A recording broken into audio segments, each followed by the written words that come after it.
दोस्तों अभी रात के 3 बज रहे हैं। अब मैं आपको एक बहुत ही दर्दनाक खबर सुना रहा हूं।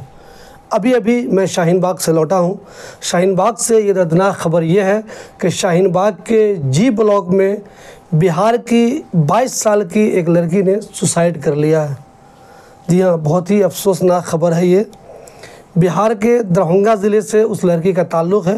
मुझे उसके उस गांव का भी नाम मालूम है जहां से उसका ताल्लुक़ है, लेकिन मैं आपको नहीं बता रहा हूं चूँकि घर वाले नहीं चाहते कि बहुत ज़्यादा डिटेल हम इस ताल्लुक़ से आपको बताएं, चूँकि उन्हें तरह तरह की टेंशन हो जाती है, परेशानी हो जाती है। सादिया नाम की जिस लड़की ने सुसाइड किया है वो एक्चुअल में नांगलोई में रहती थी अपने अब्बू और अपने छोटे भाई के साथ।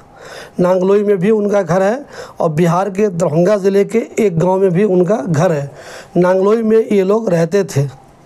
सादिया की 2 बहन और है, दोनों की शादी हो चुकी है। उसकी एक बहन शाहीन बाग में रहती थी। सादिया के अब्बू का पिछले दिनों इलाज हुआ। उसी इलाज के सिलसिले में वो शाहीन बाग आए हुए थे। चूँकि उनको स्टेंट लगा है इसलिए वो शाहीन बाग अपनी एक बेटी के यहाँ रहने आए हुए थे। आज रात में सब के सब लोग एक शादी में गए हुए थे। शादी कालिंदी कुंज के पास एक मैरिज हॉल में थी।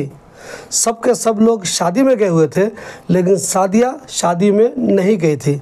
जी हाँ, सादिया अकेले अपने घर में थी।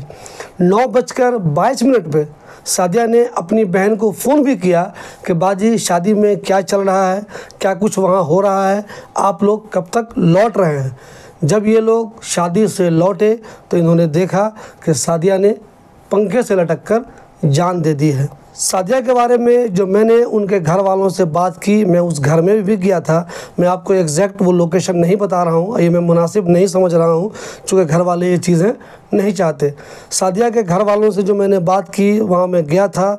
उसके अब्बू का रो रो के बुरा हाल था, उसकी बहन का रो रो के बुरा हाल था, उसका जो एक छोटा भाई है उसका रो रो के बुरा हाल था। उसके अब्बू ने कहा, उसकी बहन ने कहा कि सादिया बहुत मजहबी लड़की थी। जी हाँ, उनके मुताबिक सादिया उन लड़कियों में नहीं थी जो सिर्फ रमज़ान के दिनों में नमाज़ पढ़ती हैं या कुरान पढ़ती हैं। सादिया के बारे में उनके घर वालों ने बताया कि सादिया हमेशा नमाज की पाबंदी करती थी। कुरान शरीफ सिर्फ रमज़ान में ही नहीं, आम दिनों में भी पढ़ती थी, रेगुलर और पाबंदी के साथ। और ख़ास बात यह है कि सादिया तहज्जुद की भी पाबंद थी। जी हाँ, ताज्जुब की बात यह है कि जो लड़की इतनी मजहबी थी उसने सुसाइड कैसे कर लिया।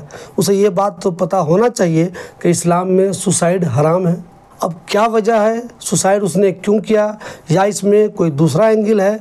मैं जब वहाँ मौजूद था तो शाहीन बाग की जो पुलिस टीम है वो भी वहाँ आ गई थी, क्राइम की जो टीम है वो भी वहाँ आ गई थी। और चूँकि सुसाइड का मामला है तो फायर ब्रिगेड वाले भी वहाँ पे आ गए थे। उन सब ने अपने अपने तौर पे जो उनको जांच करनी थी उन्होंने की। ये तो अब इन्वेस्टिगेशन के बाद ही पता चलेगा कि सादिया ने आखिर सुसाइड किया तो क्यों किया, या फिर इसमें कहीं कोई दूसरा क्राइम का एंगल तो नहीं है। फ़िलहाल मैं आपको बता दूं कि सादिया जब घर पे थी तो कोई भी उसके घर में नहीं था। सबके सब लोग उस शादी में गए हुए थे। जब ये शादी से वापस आए तो इन्होंने देखा कि सादिया ने अपनी जान दे दी है। अब सवाल ये होता है कि जब सब लोग शादी में गए थे तो सादिया क्यों नहीं गई थी। यही सवाल जब मैंने उनके घर वालों से किया तो उन्होंने कहा कि इसकी तबीयत ठीक नहीं थी। एक बात आपको और ख़ास बता दूँ, सादिया की मां की मौत कोरोना के दौरान 2021 में हो गई थी। उसके बाद से इसके घर वाले कह रहे हैं कि सादिया मुस्तकिल डिप्रेशन में रहती थी, टेंशन में रहती थी, परेशान रहती थी। हालांकि मां की मौत के बाद बहुत लोग टेंशन में रहते हैं, लेकिन ऐसी भी टेंशन नहीं होती कि रेगुलर टेंशन में रहा जाए। घर वाले कह रहे हैं कि वो हमेशा डिप्रेशन में रहती थी।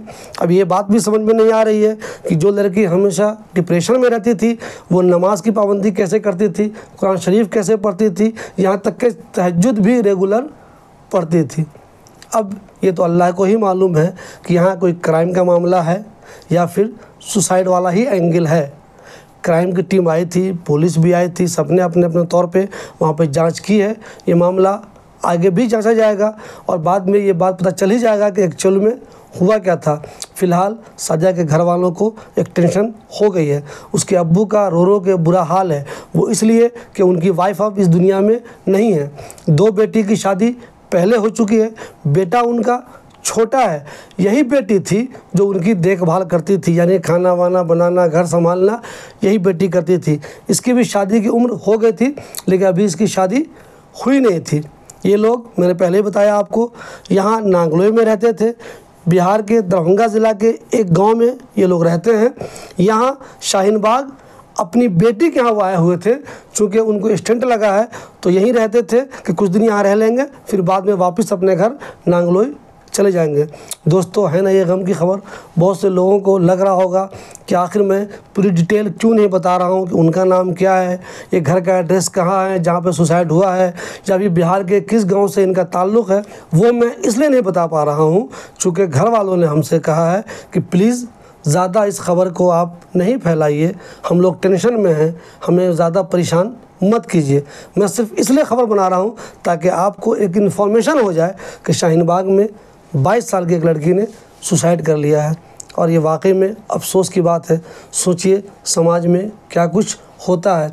हमें अपने बच्चों के साथ, अपने घर में ये ध्यान रखना चाहिए और मालूम करते रहना चाहिए कहीं कोई टेंशन में नहीं है, कोई मसला तो नहीं है, कोई दिक्कत तो नहीं है। अब ताज्जुब की बात ये सोचिए ज़रा, आखिर सादिया जो इतनी नमाजी है उसके दिल में क्या चल रहा होगा जो जब उसके घर वाले एक शादी में गए हुए थे, पीछे उसने सुसाइड कर लिया।